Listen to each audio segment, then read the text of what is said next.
Assalamualaikum warahmatullahi wabarakatuh.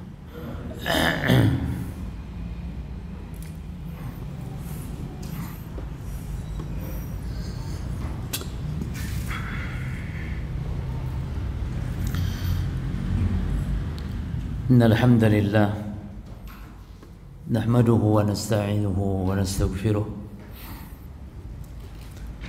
wa na'udzu billahi min shururi anfusina wa min sayyiati a'malina may yahdihillahu fala mudilla lahu wa may yudlil fala hadiya lahu wa asyhadu an la ilaha illallah wahdahu la syarika lahu wa asyhadu anna Muhammadan 'abduhu wa rasuluh sallallahu alaihi wa ala alihi wa ashabihi wat tabi'in ومن تبعهم بإحسان إلى يوم الدين وسلم تسليما كثيرا أما بعد إخواني وأخواتي رحمني ورحمكم الله. Alhamdulillah kita melanjutkan kembali pembahasan di sesi pertama membaca kitab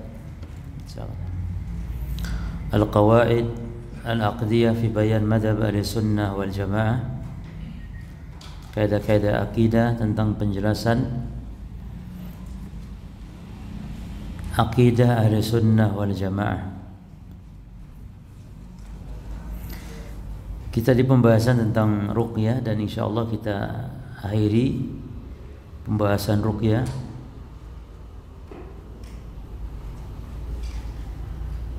Kita akan buatkan sebuah catatan ya, belum saya buatkan, insyaallah nanti kita buatkan khusus catatan tentang ruqyah lengkap dengan teks matan Arabnya dan terjemahnya insyaallah.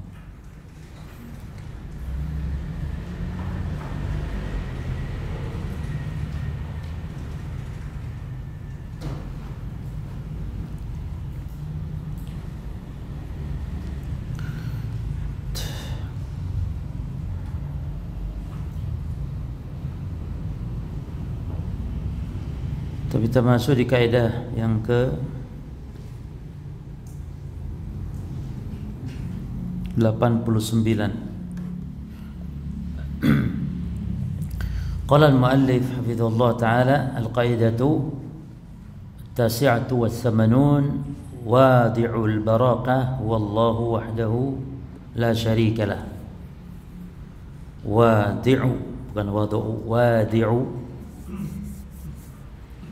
yang meletakkan al-barakah, keberkahan. Huwallahu, dia hanyalah Allah, wahdahu la syarikalah, tidak ada sekutu selain dia.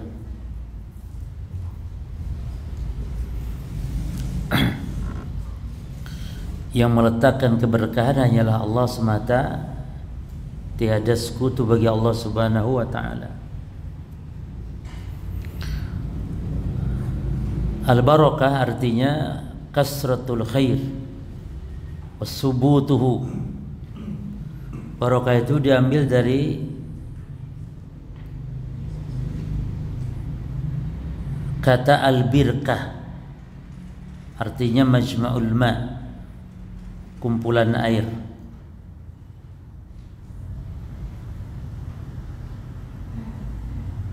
Dan artinya kasratul khair, banyaknya kebaikan, wasubutuhu, dan tetapnya, kekalnya kebaikan. Jadi dua karakternya, banyak dan langgeng, banyak dan tetap, banyak dan terus menerus.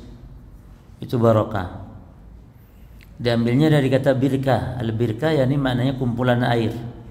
Jadi air yang banyak dan diam ya. Beda dengan air yang ngalir kan. Kalau air yang ngalir itu tidak menunjukkan kepada tetapnya.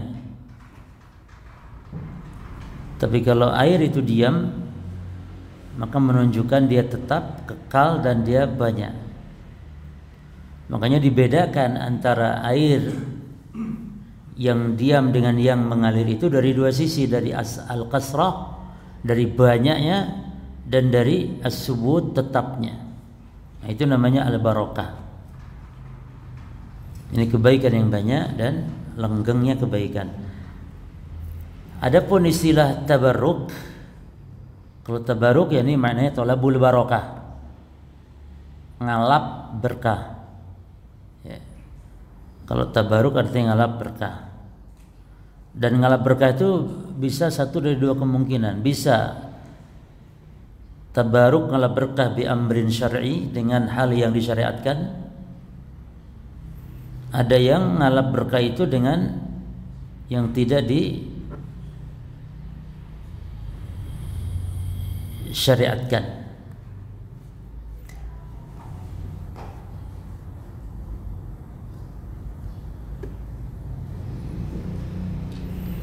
Nah, yang memberikan keberkahan adalah Allah Subhanahu wa taala. Maka tidak boleh sembarangan kita mengatakan sesuatu itu berkah, waktu ini berkah, tempat ini berkah, makanan ini berkah, ya.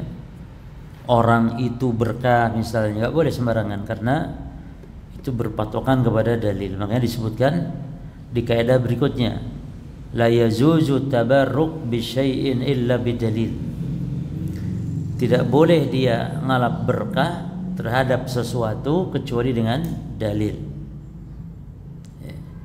Tidak boleh ngalap berkah dengan sesuatu kecuali dengan dalil. Apa sesuatu di sini? Banyak sekali. Ya, banyak sekali. Sesuatu yang bisa dialap berkah aja, bisa waktu, bisa tempat, bisa makanan, bisa. Ada makanan yang berkah. Contoh makanan yang berkah itu dalam banyak dalam ayat Al-Quran disebutkan, ya. Contohnya al-asal, contohnya madu, contohnya zaitun, minyak zaitun, habatus sauda, ma'u zamzam, kurma. Jadi yang ada dalilnya disebut berkah dari makanan, maka itu berkah. Nah, sekarang bagaimana ngalap berkahnya itu harus dengan dalil, ya. Jadi sesuatu berkah, ngalap berkahnya pun harus betul. Ada sesuatu berkahnya benar itu berkah, tapi ngalapnya salah. Ngalap berkahnya salah. Seperti kalau madu, ngalap berkahnya madu dengan cara minum sehingga menjadi sehat. Bentuk berkahnya sehat.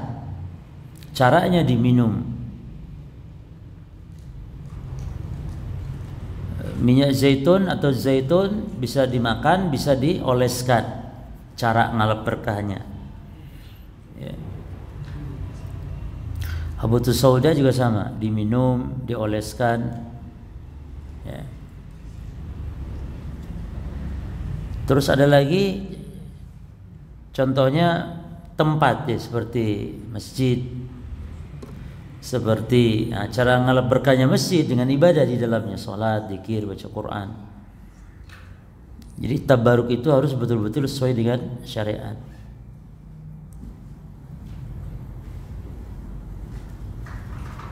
Termasuk contoh dengan sesuatu ngalap berkah, contoh dengan sifat, yakni dengan tata cara. Contohnya al-ijtima' fi ta'am. Contohnya berkumpul berjamaah ketika makan. Ini itu berkah itu. Dan cara ngalap berkah dengan kita kumpul. Ini ngalap berkah dengan cara, ya, dengan caranya.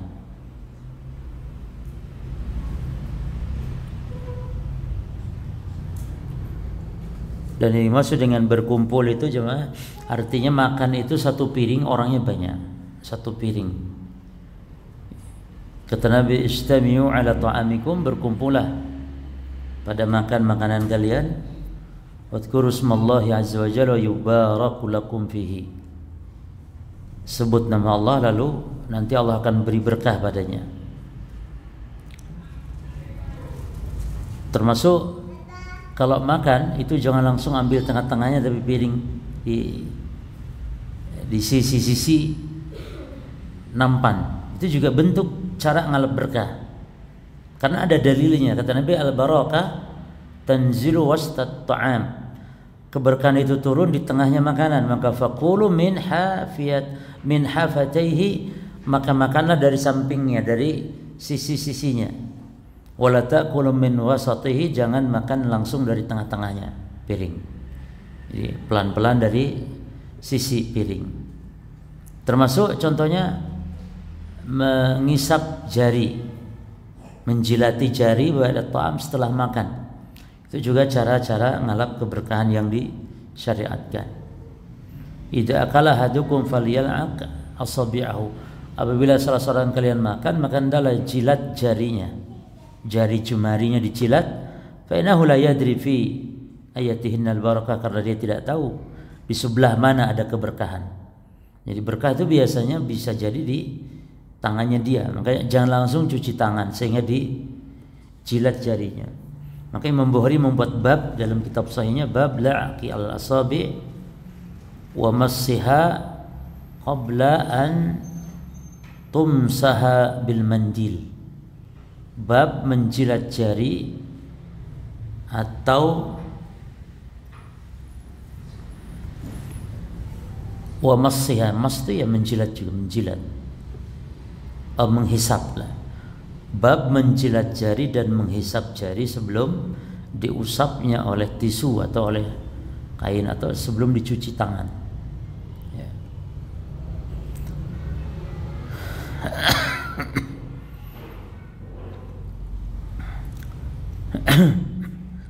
Dalam Sahih Muslim disebutkan judul babnya bab istihbab la'aqil asabi wa al-qas'ah, bab anjuran menjilat jari jemari dan menjilat piringnya. Jadi piringnya misalnya ada bekas kuah di piringnya, jadi piringnya itu sampai bersih, sampai licin, tapi tetap nanti cuci. Jangan mentang-mentang udah bersih piringnya ya habis dijilat langsung ditaruh, ya cuci piringnya. Jadi saat piringnya dijilat, masya Allah ya, itu menunjukkan apa? Bukan serakah kemarau ya cuma ada hikmah di balik itu untuk ngalap keberkahannya. Ya. Wa akil luqmati as-saqitah, dan juga memakan makanan yang jatuh, suapan yang jatuh. Ada sebutir nasi, itu dalam bahasa Jawa apa namanya? Upoh. Nah, upoh jatuh itu diambil dimakan. Tentu kalau ada kotorannya dibuang kotorannya, kalau tidak langsung dimakan. Tidak harus nunggu 5 menit. Katanya kalau udah 5 menit nggak boleh makan. Lah. Makan, dan itu jangan biarkan untuk syaitan.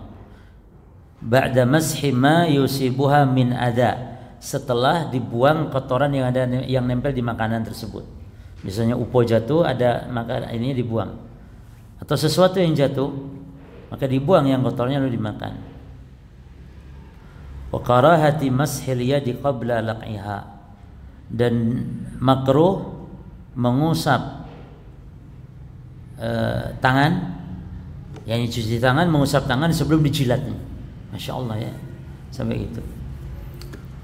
Idza akala ahadukum fala yamsah yadahu, kata Nabi dalam hadis Bukhari, apabila salah seorang kalian makan, maka jangan diusap tangannya itu hatta yal'aqaha aw yul'iqaha, sehingga dia jilat, atau yul'iqaha, atau dijilatkan kepada orang. Kata Imam Nawawi, yang dimaksud dijilatkan ke orang itu il'aqu ghairihi, dijilatkan ke orang lain itu mimma la yataqaddar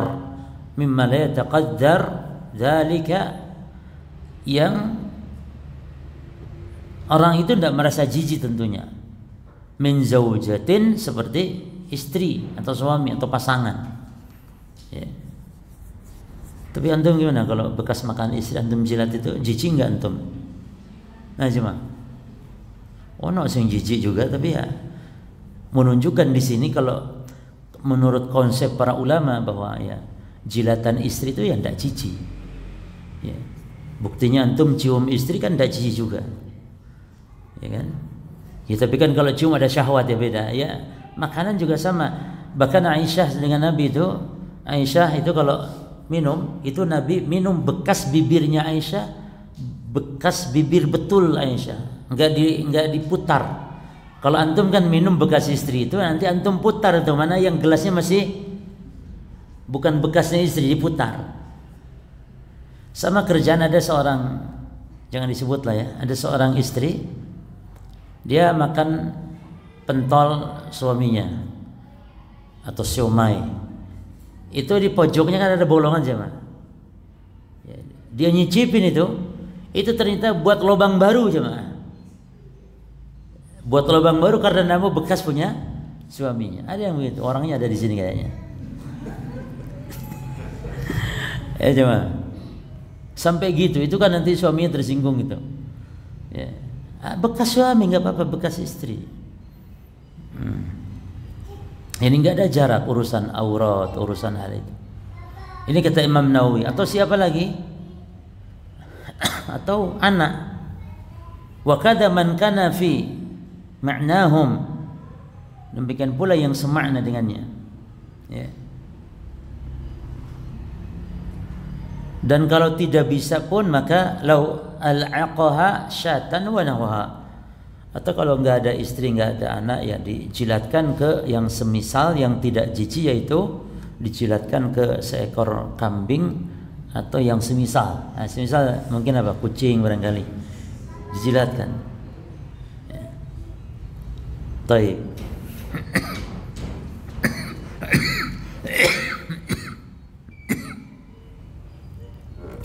Jadi makanan yang berkah itu diantara, kalau kita makan yang ada keberkahan padanya, itu manfaatnya bisa jadi adalah taslam akibatuhu minal adza. Bisa jadi makanan itu membuat kita dijauhkan dari penyakit, dari bahaya. Yuqawi ala ta'ah. Bisa jadi makanan itu membuat kita diberi kekuatan oleh Allah untuk melaksanakan ketaatan dengan makan itu. Ya. Wala ilmu indallah. Namun wallahu alam, namun kata para ulama itu diantara berkahnya kita kalau makan, ya, apa yang dapat kita keberkahan dari makanan kalau kita makan dengan cara-cara yang disebutkan tadi, ngalap berkahnya apabila kita makan sesuai dengan tuntunan tadi adalah ini dia diantaranya. Karena berapa banyak, tidak sedikit jadi makanan justru membuat penyakit dan semisalnya. Ya. Taib. Berikutnya para jemaah. Al-barakatu dzatiyah muntaqilatun wa barakatul ma'nawiyah lazimatun. Keberkahan yang bersifat zat maka dia bisa berpindah. Tapi keberkahan yang sifatnya ma'nawi maka tidak berpindah, tapi tetap. Nah, jadi keberkahan itu ada dua macam. Ada berkah pada zatnya, namun yang kedua ada berkah pada makna. Nah bedanya, kalau berkah pada zat itu dia bisa pindah, bisa nempel, bisa pindah. Contoh berkah pada zat itu berkahnya Nabi Muhammad. Jasadnya beliau itu berkahnya zatiyah. Maka itu bisa berpindah. Ya. Maka keringat Nabi, jasad Nabi, air ludah Nabi itu ketika ditempelkan berpindah. Bekas minum Nabi misalnya, ini Nabi ya. Kalau ulama nggak ada dalilnya, selain Nabi nggak ada dalil. Walaupun ada di antara ulama seperti Imam Nawawi, Imam Ibnu Hajar Al-Asqalani, ya, itu berkeyakinan keberkahan dari ulama tersebut adalah zatiyah juga, seperti berkahnya Nabi. Itu kesalahan ya, kesalahan ketergelinciran yang kita tidak boleh untuk mengikuti. Karena perbuatan ulama semata-mata itu bukan dalil. Perkataan ulama itu bukan dalil. Justru perkataan ulama itu butuh didalili, ya. Perkataan ulama itu butuh didalili.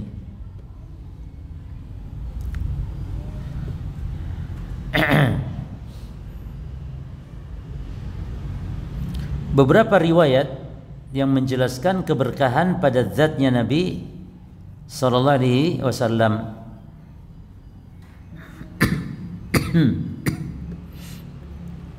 Jadi keberkahan zatiyah hissiyah ini hanya khusus bagi Nabi saja. Ya, adapun selain Nabi berkahnya bukan zat, bukan jasadnya. Karena tidak ada riwayat Abu Bakar misalnya dialap berkah air ludahnya, keringatnya seperti para sahabat ngalap berkah kepada Rasulullah sallallahu alaihi wasallam. Adapun kalau berkah itu maknawi, contohnya berkahnya ulama maknawi dengan bermajlis, mengambil ilmunya, atau masjid. Masjid itu berkahnya bukan dzati. Bukan berkah dzati ya, bukan karpetnya, bukan tiangnya, bukan lantainya. Berkahnya masjid bukan. Tapi berkahnya masjid maknawi, yaitu dengan cara kita beribadah di dalamnya. Hatta Masjidil Haram jemaah, bukan zatnya. Ya, berkahnya Masjidil Haram, Masjid Nabawi itu bukan berkah dzati ya, tapi berkah maknawi, sama halnya masjid-masjid lain. Maknawi, ini sholatnya di situ lebih dilipat gandakan lagi. Maka tidak boleh kita ngusap-ngusap Masjid Nabawi, temboknya, karpetnya, termasuk Ka'bah juga. Ya. Ka'bah. Hatta Hajar Aswad loh jemaah, berkahnya itu maknawi. Bukan zatnya Hajar Aswad itu. Maka tidak boleh Hajar Aswad dipegang lalu dipindahkan ke baju kita misalnya. Ya kan? Kalau Nabi Muhammad begitu. Nabi Muhammad dipegang jasadnya, diusapkan. Nabi Muhammad diambil air liurnya lalu diusapkan ke wajah kita, ke badan kita, sembuh penyakit. Kalau Rasulullah, tapi Hajar Aswad enggak. Hajar Aswad berkahnya maknawi, kita sentuh, kita cium, dia akan jadi saksi dari kiamat kelak. Kita isyarat kepada Hajar Aswad. Gitu. Jadi banyak orang yang ngalap berkah ke Hajar Aswad dengan cara yang salah, ngalapnya salah. Diusapkan di Hajar Aswad diusap misalnya, lalu setelah itu diusapkan di dompetnya, dompet dia, supaya dompetnya jadi lancar rezekinya. Itu keliru. Nah, jadi itu bedanya. Kalau al-barakah dzatiyah itu muntaqilah, berpindah. Tapi barakah ma'nawiyah itu lazimah. Aisyah radhiyallahu anha kalau Nabi sakit ya, itu Nabi biasa meruqyah sendiri. Namun ketika sudah parah sakitnya, Aisyah yang meruqyah. Aisyah baca di tangan beliau, lalu oleh Aisyah radhiyallahu anha tangannya Rasulullah itu diusapkan ke jasadnya Rasul sendiri. Kata Aisyah dalam rangka apa? Raja'a barakatiha, dalam rangka ngalap berkahnya. Ya. Demikian banyak hadis-hadis tentang air liur Nabi ya, keringatnya Nabi sallallahu alaihi wasallam, termasuk rambut Nabi. Kata Anas bin Malik bahwasanya ata minan fa'atal jamrah. Kata Anas ketika Nabi datang ke Mina lalu melempar jumrah, setelah melempar jumrah lalu beliau menyembelih, lalu setelah itu beliau apa? Mencukur. Nah, lalu ketika beliau cukur rambut, beliau memberikan rambut-rambutnya ke sahabat-sahabat di situ. Kata Nabi, "Khudh, ambil nih." Ya. Diambil oleh para sahabat, "Tsumma ja'ala yu'tihin nas", lalu Nabi bagi-bagikan. Itu menunjukkan beliau yakni menyetujui kalau rambutnya itu dialap berkahnya oleh para sahabatnya.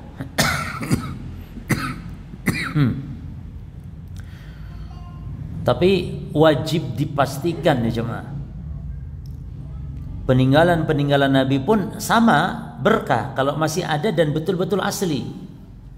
Karena para sahabat pun kadang rambut Nabi dipinjam. Ada yang pegang rambut Nabi, dipinjamnya untuk jadikan obat, dicelupkan ke air lalu diminum. Ada yang jubahnya Nabi itu masih ada di istri Nabi saat itu, dipinjam, dicelupkan di ember lalu pakai mandi, maka sembuh penyakit. Jadi walaupun Nabinya sudah wafat, peninggalannya, sendalnya, bajunya, apa yang pernah nempel di jasad Nabi itu berkah. Itu jemaah. Tapi wajib dipastikan ya. Karena bisa jadi itu adalah palsu. Karena ketika melihat rambut Nabi ada yang sampai nangis-nangis. Jangan sampai dia menangisi rambut palsu. Jadi bukan rambut Nabi, yang dia tangisi adalah rambut palsu kita.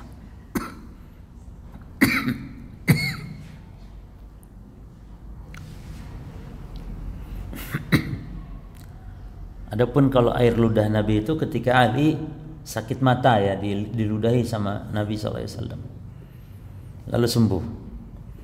Itu juga menunjukkan kekhususan beliau. Yang lain tidak. Buktinya tidak ada Abu Bakar meludahi Umar, Umar meludahi Abu Hurairah misalnya untuk pengobatan. Berarti itu khususiyah Nabi SAW. Jadi antum jangan coba-coba mengamalkan sunnah ini. Saudaranya sakit mata antum ludahi. Ya. Karena air ludah Nabi barokah, air ludah antum bakteria.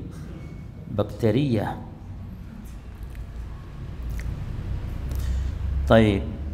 Jadi peninggalan Nabi itu sama tetap berkah. Cincinnya Nabi barangkali ada, apa saja pokoknya yang nempel di jasadnya Nabi sallallahu alaihi wasallam. Al-Imam Ibnu Sirin pernah mengatakan, Qultu li Abidah. Aku berkata kepada Abidah, dalam bacaan yang ini disebut Ubaidah, kepada Ubaidah. Ya. Indana min sya'rin Nabi sallallahu alaihi wasallam asabnahu min kibali Anas.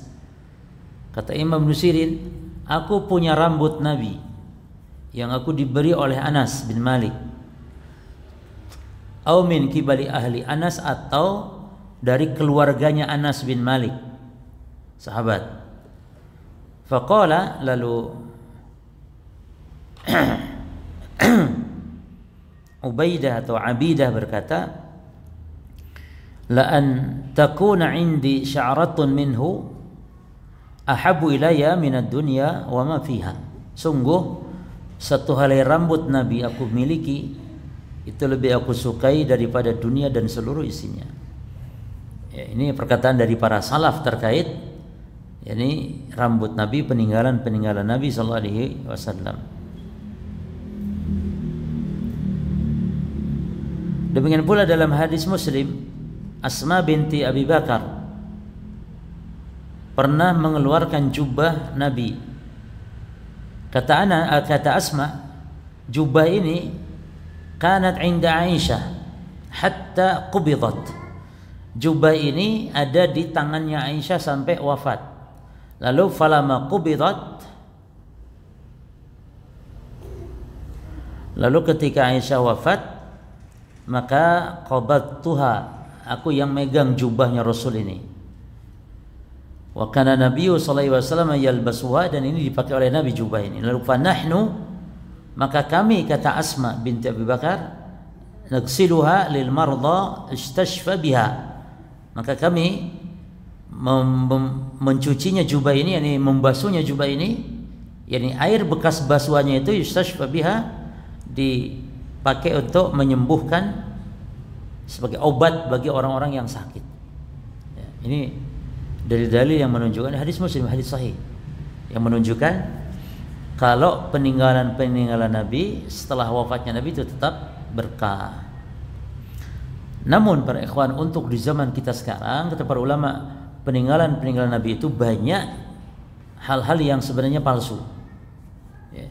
Karena dengan berjalannya waktu yang panjang, karena adanya peperangan dan semisalnya, apalagi sendal Nabi loh, sampai sekarang ada nih piye sendal Nabi 14 abad yang lalu.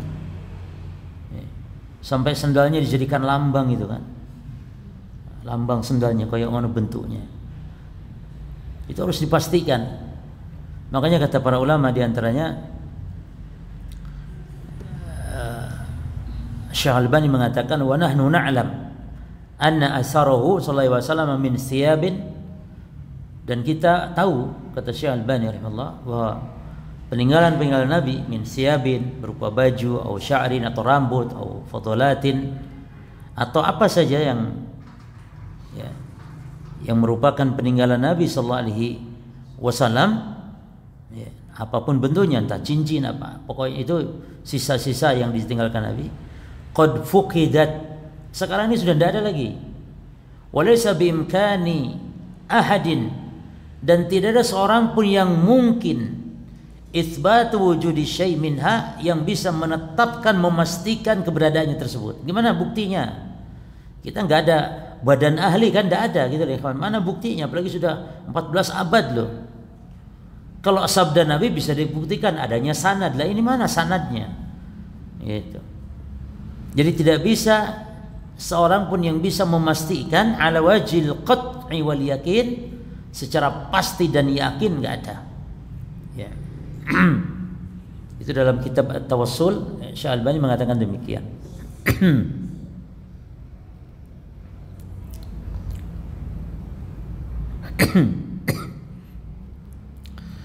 Demikian pula Syekh Dr. Nasir bin Abdurrahman Al-Juda'i dalam kitabnya At-Tabarruk, itu beliau mengatakan wa min khilali ma taqaddam, dan sebagaimana yang telah kita sebutkan, fa inna ma yudda'a al-an, bahwa apa yang sekarang diklaim inda ba'dil askhas, pada sebagian orang, atau fi ba'dil mawadhi', atau pada sebagian tempat, beberapa tempat, min wujudi ba'dil athari nabawiyah, diklaim adanya sebagian peninggalan sisa-sisa Nabi, kasya'arat, seperti rambut, atau ni'al, atau sendal, atau yang lainnya, adalah, perhatikan, maudhi'us syak, itu adalah hal yang perlu diragukan.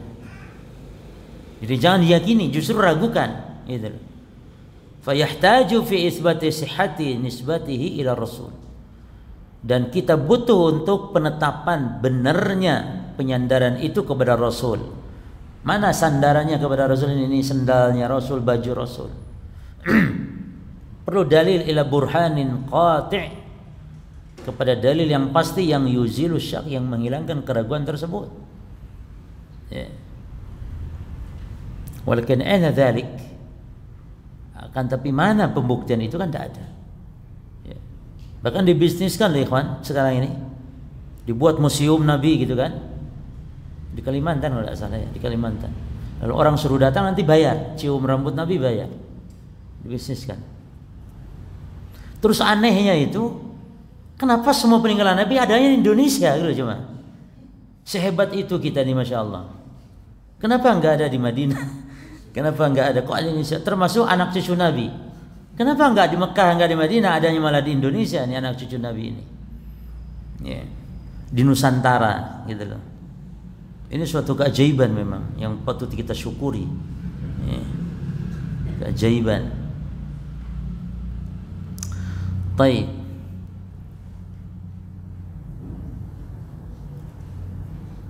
Ini banyak kalam para ulama masalah ini. Ya, kita tinggalkan. Kita maju ke kaidah berikut. Al-aslu fi barakatil a'yan at-tauqifu 'ala al-adillah. Hukum asalnya, berkahnya. Nah, ini kita menetapkan berkah sesuatu itu. Yang pertama dulu barakatil a'yan. Hukum asalnya, penetapan berkahnya benda-benda sesuatu itu adalah at-tauqifu 'ala al-adillah, berpedoman kepada dalil. Contoh ikhwan, air hujan berkah tidak? Kalau ngomong berkah berarti datangkan apa? Dalil. Gitu loh. Jadi tidak boleh sembarangan kita mengatakan sesuatu berkah. Maka air hujan itu air yang barokah. Lihat dalilnya di surah Al-A'raf, la di surah apa ikhwan? Di surah Ar-Rum ayat 24 ya. Wa min ayatihi yurikumul barqa khaufan wa tama'an wa yunazzilu minas sama'i ma'an fayuhyi bihil ard ba'da mautiha. Di antara tanda-tanda kebesaran Allah adalah diperlihatkannya kepada kalian al-barq, kilat ya. Yang mana dalam kilat itu ada khaufan wa tama'an, ada takut dan harap. Takut bencana, harapnya harap hujan. Lalu Allah turunkan hujan dari langit yang menghidupkan dengan air hujan bumi setelah matinya. Ini berkah. Di dalam ayat yang lain surah Qaf ayat 9 jelas disebutkan wa nazzalna minas sama'i ma'an mubarakan. Surah Qaf ayat 9. Makanya Rasulullah itu kalau turun hujan, beliau singkapkan kainnya supaya air hujan menimpa kepada sebagian lengannya atau jasad beliau. Seperti kata Anas bin Malik, "Asabana wa nahnu ma'a Rasulillah sallallahu alaihi wasallam matar." Pernah hujan turun saat kami bersama Rasul. Lalu fahasara Rasul sallallahu alaihi wasallam saubahu. Nabi menyingkap sedikit bajunya hatta asabahu minal matar, sehingga air hujan mengenainya. Lalu tanya Anas, kata Anas, ya Rasulullah, lima sana'ta hadza? Kenapa kau lakukan itu? Kata Nabi, li'annahu hadithu ahdin bi rabbih ta'ala. Hujan ini makhluk baru yang turun dari Allah. Itu berkah. Kata Imam Nawawi, wa ma'nahu anna al-matar rahmah. Kata Imam Nawawi, makna dari hadis ini adalah bahwa maksudnya hujan ini rahmat. Wa hiya qaribatul ahdi bi khalqillah, dia adalah makhluk Allah yang baru diciptakan oleh Allah. Ya. Fa yutabarraku biha, maka dialap berkahnya. Wa fi hadzal hadis, dan dalam hadis ini kata Imam Nawawi, dalilun liqauli ashabina, dalil terhadap pendapat kami mazhab Syafi'i, annahu yustahabbu 'inda awalil matar, dianjurkan, disunnahkan ketika hujan pertama turun, an yakshifa ghaira auratihi liyanalahul matar, disunahkan ya supaya menyingkap sebagian auratnya, menyingkap badannya yang bukan aurat. Seperti dada ini kan bukan aurat, tangan bukan aurat, ya. Tapi jangan auratnya dibuka ketika hujan turun. Misalnya paha atau lutut antum nggak boleh, karena itu membuka aurat. Ya. Supaya apa? Supaya dikenai air hujan. Ya. Supaya dikenai dengan air hujan. Makanya kata Syekh Ibnu Utsaimin rahimahullah, sunnah yang banyak ditinggalkan kaum muslimin yaitu dia. Ya. Sunnah yang banyak ditinggalkan kaum muslimin, yaitu ketika hujan tidak mau membasahi sebagian jasadnya termasuk barang-barangnya. Ya. Maka kata beliau, wa yusannu an yakifa fi awalil matar, disunnahkan untuk berdiri di kala pertama kali hujan. Wa ikhraju rahlihi, dan mengeluarkan barang-barang termasuk kendaraannya, wasiyabihi, bajunya, yusibahumal matar, supaya dikenai air hujan. Jadi ada sepeda, ada motor, keluarkan. Ada mobil, keluarkan supaya dikenai. Ustaz, enggak usah dikeluarkan, kita sudah kena hujan terus ini. Ya sudah, enggak apa-apa, alhamdulillah. Ya. Termasuk tangan, kalau antum sedang nyetir di mobil, hujan turun, keluarkan tangan antum segera keluarkan tangan, kenakan tangan kepada air hujan. Ya, wa hadhihi sunnah thabitatun fi sahih, dan sunnah ini adalah sahih, ada dalilnya. Maka alaihi fayakumul insan wa yukhriju syai'an min badanihi. Oleh karenanya seseorang hendaklah dia dianjurkan untuk dia berdiri lalu mengeluarkan salah satu dari badannya atau sesuatu dari badannya, imma min saqihi, imma betisnya, au min dira'ihi, atau lengannya, au min ra'sihi, atau kepalanya, hatta yusibahu al-matar, sehingga terkena hujan. Ittiba'an li sunnatin Nabi, sebagai ikut kepada sunnah Nabi sallallahu alaihi wasallam. Jadi antum coba kumpulkan sunnah-sunnah Nabi apa saja. Contoh tidur siang, itu sunnah. Yang enak adalah sunnah-sunnah yang enak gitu loh. Tidur siang enak, sunnah ya. Hujan-hujanan sunnah. Ya, apalagi poligami sunnahnya. Ya. Taib. Jadi sunnah itu jangan sembarangan kita ngomong itu sunnah juga nggak boleh, karena bisa jadi dia bukan hal yang sunnah. Contoh mandi bareng suami istri itu bukan sunnah. Ya. Tapi itu perkara boleh saja, boleh. Al-amrul jaiz. Wanita ke masjid bukan sunnah, tapi boleh. Wanita ke masjid untuk sholat berjamaah itu bukan sunnah, tapi boleh. Karena yang afdal wanita di mana? Di rumah. Laki-laki apa? Sunnah? La, wajib. Gitu. Wajib. Jadi jangan bermudah-mudah ngomong ini sunnah, ini karena al-ahkamu syar'iyyah tataqiru fi thubuti ila al-adillati sahihati sarihah. Karena hukum-hukum syariat itu penetapannya butuh dalil sahih lagi sharih. Hukum syariat. Ngomong sunnah itu hukum syariat, ngomong wajib hukum syariat, ngomong haram, ngomong makruh itu hukum syariat. Jadi tidak boleh sembarangan ngomong ini haram, ini makruh, tidak boleh. Harus ada dalil, butuh kepada dalil yang sahih lagi sharih. Ya. Kita ini sembarangan ngomong kadang haram, wajib. Apalagi wajib, mewajibkan sesuatu, itu wajib dalil mewajibkan sesuatu.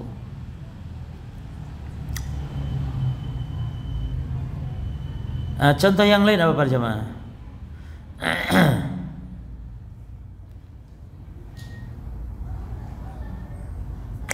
Contoh yang lain adalah berkahnya kurma. Contoh saja ya. Itu barakatul a'yan. Itu contohnya barakatul a'yan itu berkahnya sesuatu apa? Itu kurma. Kurma pohonnya lah maksudnya, kawan. Pohon kurma. Makanya Nabi mengibaratkan inna minas syajar, sesungguhnya ada satu pohon ya, lama barakatuhu ka barakatil muslim, di mana keberkahannya itu seperti berkahnya muslim. Jadi muslim itu berkah. Nah contoh yang lain keberkahan itu apa? Contohnya muslim itu berkah. Termasuk di antara benda adalah an-nakhl, pohon kurma. Pohon kurma. Dan banyak sekali kenapa muslim diibaratkan pohon kurma, di mana kurma itu cuma enggak ada sesuatu yang dibuang sama sekali. Semuanya, ya pohonnya, ya daunnya, ya buahnya, ya dahannya, ya apa lagi? Ya pohonnya gitu loh, ya akarnya. Itu. Maka kata Imam Al-Qayyim, mata dammanatu ya mata dammanatu tasbihal muslim bin nakhlah min kasrati khairiha. Apa yang terkandung dalam perumpamaan seorang muslim dengan pohon kurma adalah banyaknya kebaikan dari pohon kurma. Demikian pula banyaknya kebaikan yang ada pada muslim. Ya. Di antaranya ya dawami dhilliha. Di antaranya ya memberi apa pohon kurma naungan di padang yang tandus gersang seperti itu, kawan. Kalau ada pohon kurma itu selalu dijadikan sebagai tempat berteduh. Wati bisa mariha, dan juga enaknya lezatnya buahnya. Wujudiha ala dawam, dan keberadaannya kata Ibnu Qayyim kurma itu terus menerus enggak kenal musim. Gitu. Wasamariha yukal, dan buahnya kurma itu, buahnya itu bisa dimakan baik rataban wa yabisan, baik kering ataupun basah. Ya. Dan juga buah kurma itu bisa sebagai camilan, bisa sebagai makanan pokok, bisa sebagai buah, ya. Bisa sebagai obat. Bisa diminum sari kurma buah dan dibuat jus dan semisalnya. Lalu juduha, pohonnya untuk apa? Libina, untuk bangunan. Ya, untuk bangunan. Jadi intinya banyak sekali keberkahan. Ini contohnya. Contoh yang lain di antara keberkahan adalah pohon zaitun. Syajaratuz zaitun. Ini Allah sebutkan di dalam Al-Quran surah An-Nur ayat 35. Ini contoh hal-hal yang berkah. Ini wajib kita untuk mengatakan itu datangkan dalil. Gitu loh. Dalam hadis Tirmidzi dari sahabat Umar bin Al-Khattab disebutkan bahwa Nabi bersabda, "Kuluz zaita waddahinu bihi." Makanlah minyak zaitun dan lumurilah dengan minyak zaitun. Jadi minum dan lumuri. Waddahinu bihi, jadikan dia ya, lumuri itu jadi apa ya? Kayak untuk apa namanya? Digosokkan ya. Apa namanya? Untuk apa namanya? Diminum terus diapakan lagi di badan? Dibalurkanlah sebagai minyak gosok. Fa innahu min syajaratin barakatin atau mubarakatin. Karena dia zaitun itu dari pohon yang berkah. Dalam hadis yang lain atau riwayat Imam Tabrani dari disebutkan kuluz zaita fa innahu mubarakun. Ya, minumlah zaitun karena dia adalah pohon yang diberkahi. Termasuk di surah Al-Mu'minun ayat 20. Allah berfirman wa syajaratun, dan pohon yang takhruju min tur Sina, pohon yang tumbuh di dekat bukit Sinai atau Tur Sina, tanbutu biduhni, ya, wasigil ulil akilin, yang mengeluarkan minyak dan dia sebagai apa ya, pewarna bagi orang-orang yang memakannya. Jadi kalau kata Imam Al-Qurtubi, Allah menyebut hal seperti ini menunjukkan ya keberkahan. Makanan-makanan yang ada di Quran disebutkan menunjukkan ya berkah makanan tersebut.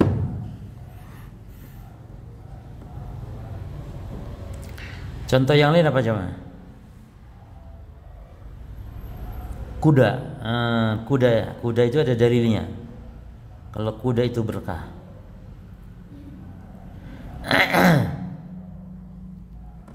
Di antaranya al-khail, kuda, kata Nabi, al-barakah fin nawasil khail. Keberkahan itu ada pada ubun-ubunnya kuda. Al-khail ma'qudun fin nawasiha al-khairu ila yaumil qiyamah. Kuda itu terikat pada ubun-ubunnya dan kebaikannya itu ada sampai hari kiamat. Jadi kata Imam Ibnu Abdul Bar bahwa hadis ini menunjukkan apa? Isyaratun ila tafdilil khail. Isyarat yang menunjukkan keutamaan kuda ala ghairiha min ad-dawa dibanding binatang lainnya. Ya. Taib. Contoh yang lain al-ghanam. Apa? Kambing. Kata Nabi al-ibil ya izzun li ahliha wal ghanamu barakah. Unta itu kemuliaan bagi pemiliknya. Adapun kambing dia berkah. Maka dibolehkan sholat di kandang kambing. Sholat di kandang kambing boleh. Kata Nabi dalam hadis Ibnu Majah, Nabi bersabda kepada Ummu Hani. Kata Nabi, ittakhidhi ghanaman fa inna fiha barakah. Peliharalah kambing karena memelihara kambing itu berkah. Ya. Apa berkahnya kambing? Bentuk berkahnya itu gimana, ikhwan? Banyak kan, bisa kulitnya dipakai ini, kulit makanannya, kulitnya aja bisa dipakai kayak apa? Misalnya dipakai jaket kan cuma ya, manfaat. Ta'am bisa dimakan, bisa diminum susunya, apalagi kotorannya. Terus kambing itu anak-anaknya buahnya, anaknya banyak. Ya. Setahun itu kambing bisa 3 kali melahirkan. Ya.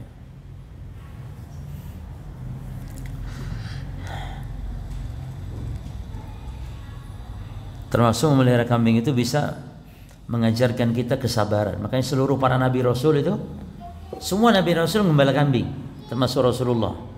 Karena belajar untuk menjadi pemimpin penuh kesabaran. Makanya mungkin di kita nih caleg-caleg itu yang calon pemimpin, calon gubernur, calon wali kota itu suruh ngembala wedus desek supaya dia belajar kesabaran gitu. Belajar sabar. Ya. Seluruh para nabi rasul ngembala kambing.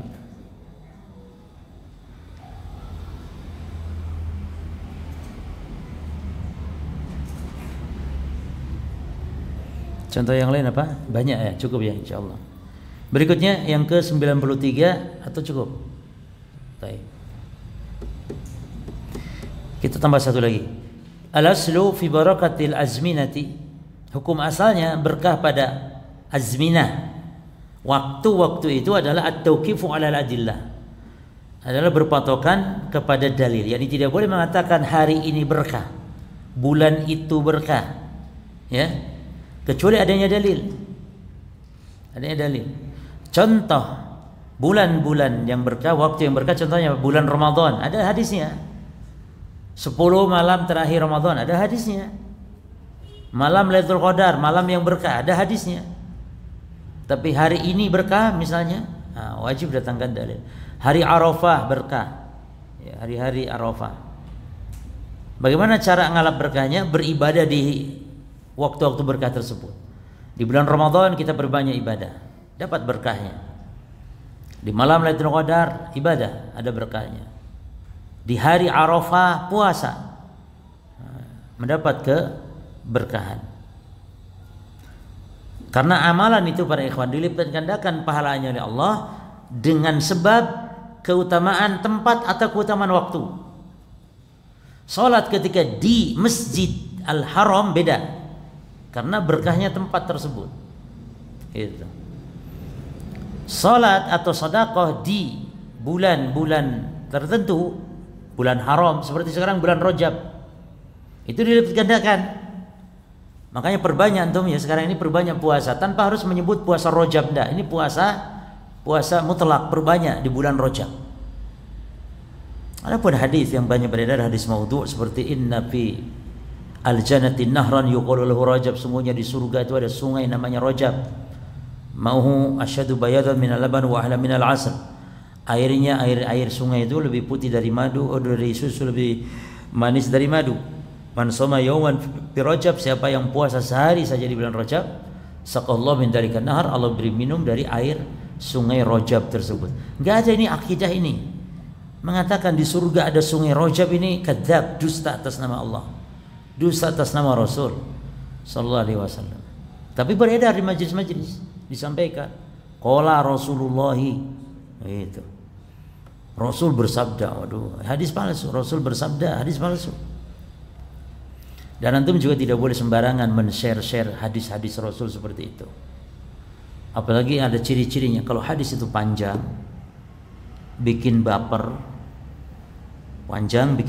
enggak ada rawahunya siapa. Sudah itu diterjemahkan di situ Rasulullah SAW bersabda. Ada musiknya lagi. Sudah itu jangan banyak tanya lagi, langsung delete, buang di tempat sampah. Sudah, tidak usah ditanya lagi. Kadang kita banyak di share ke kita di Ustaz, ini bagaimana dengan hadis ini? Sudah itu ciri-cirinya sudah jelas kok, ciri-cirinya. Ya. Bikin baper, pahalanya berlebihan.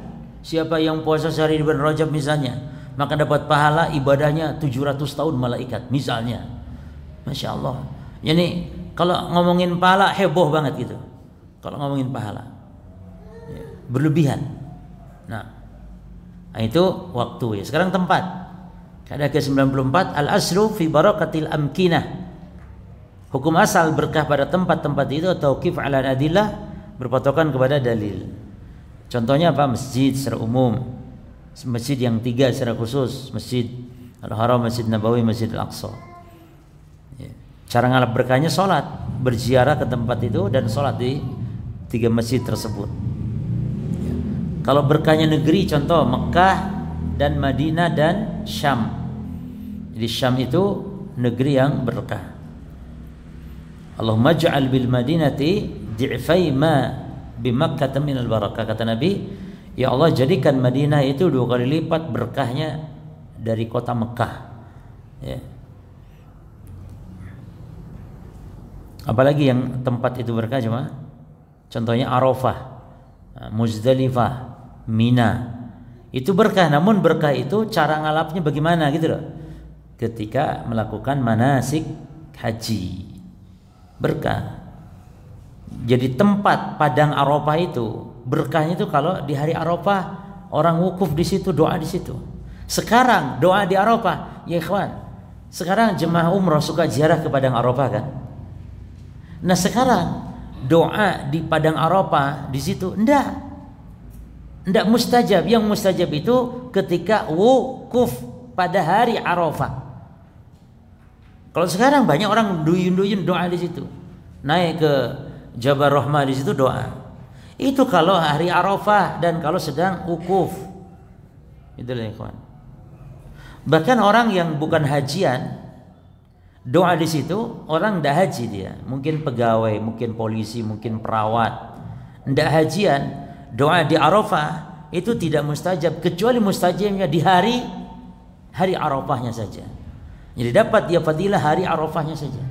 Sebagaimana kita di Indonesia pun dapat berkahnya hari Arafah. Itu doa. Khairu doa yaum Arafah, baik yang di Arafah ataupun yang di luar Arafah. Tapi kalau mau dapat berkahnya padang Arafahnya, tempatnya, harus wukuf di situ pada pelaksanaan haji. Jelas jemaah. Jadi Arafah, Mina, Muzdalifah itu berkah ketika kita melakukan ibadah. Ya, cukup insyaallah, nanti masuk ke sifat at-tabaruk. Allah taala alam.